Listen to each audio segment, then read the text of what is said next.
જોઈએ છે કે એવી અનેક બેઠકો છે કે જ્યાં આપ અને AIMIM એ બાજી મારી છે. હવે ત્યાં એવા કયા ફેક્ટર કામ કરે છે કે જ્યાં ભાજપ અને કોંગ્રેસ નથી પહોંચી શકતું?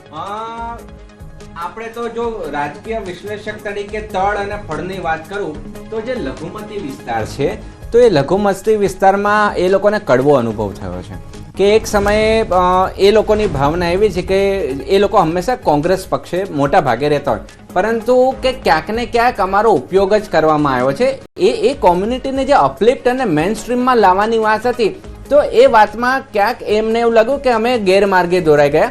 એના કારણે આમ આદમી પાર્ટી અને ઓસવીજીની પાર્ટીએ નાનું મોટું મેદાન માર્યું હોય એવું કહી શકાય કે ભારતીય જનતા પાર્ટી ક્યાંય કદી કોઈ પક્ષપાત નથી કરતી, પરંતુ એક સાયકોલોજી એવી ઊભી થઈ હતી. નહીંતર ભારતીય જનતા પાર્ટી માટે તો બધા બાળકો સરખા જ હોય, બધી પ્રજા એક સરખી જ હોય, પરંતુ એવી હવા ઊભી કરવામાં આવે અને ખાસ કરીને ચૂંટણીનો સમય આવે એટલે ખાલી ફક્ત ને ફક્ત રાજકીય નિવેદનબાજીના કારણે સેન્ટિમેન્ટ બગાડવાનો પ્રયત્ન થતો હોય. કારણ કે જ્યારે કોઈને ડર લાગતો હોય ને તો કે ભાઈ અમે હારી જઈશું કે સીટો નહીં મળે અથવા તો પબ્લિકની સહાનુભૂતિ આ બાજુ જોઈએ, એટલે વોટ બેંકની રાજનીતિ આજે પણ. એક મિનિટ રોકી રહ્યો છું. વલભીપુર નગરપાલિકાનું પણ પરિણામ જાહેર થયું છે. 24 બેઠક પૈકી 18 બેઠક ભાજપના ફાળે વલભીપુરમાં પણ જોવા મળી રહી છે. તો 4 બેઠક બિનહરીફ જાહેર થઈ હતી અને ત્યારબાદ વધુ જે બેઠકો છે તે ભાજપના ફાળે જતી જોવા મળી રહી છે. 2 બેઠક પર કોંગ્રેસનો પણ વિજય થયો હોવાની જાણકારી અહીંયા વલભીપુરથી મળી રહી છે. વલભીપુર માટે સારા સમાચાર છે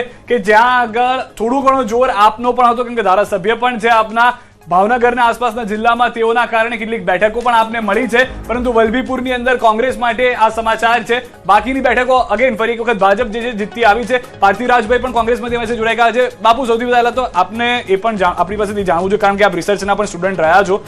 જે તમામ બેઠકો પર આપ જતા હો છો, પ્રચાર પ્રસાર કરતા હો છો, મહાનગરપાલિકામાં એટલું ફોકસ ઓછું રાખો છો કે પહેલેથી રિસર્ચ છે કે અહીંયા આગળ થોડું ઓછું છે, આપણે તાલુકા પંચાયત અથવા તો નગરપાલિકા તરફ જતા રહે, જિલ્લા પંચાયત તરફ જતા રહે? સિદ્ધાર્થભાઈ, ખાસ કરીને ભારતીય રાષ્ટ્રીય કોંગ્રેસની જ્યારે વાત કરતા હો તો દરેક વિસ્તારમાં તમે જોશો કે આ ચૂંટણીની શરૂઆત થઈ તો સૌથી પહેલા મહાનગરપાલિકાના ઉમેદવારની જાહેરાત કોણે કરી? તો એ ભારતીય રાષ્ટ્રીય કોંગ્રેસે કરી. ત્યારબાદ મેનિફેસ્ટોની વાત આવે તો મેનિફેસ્ટોની સૌથી પહેલા જાહેરાત કોણે કરી? 15 મહાનગરોનો મેનિફેસ્ટો જેને કહી શકાય એ સૌથી પહેલા ભારતીય રાષ્ટ્રીય કોંગ્રેસે કર્યું.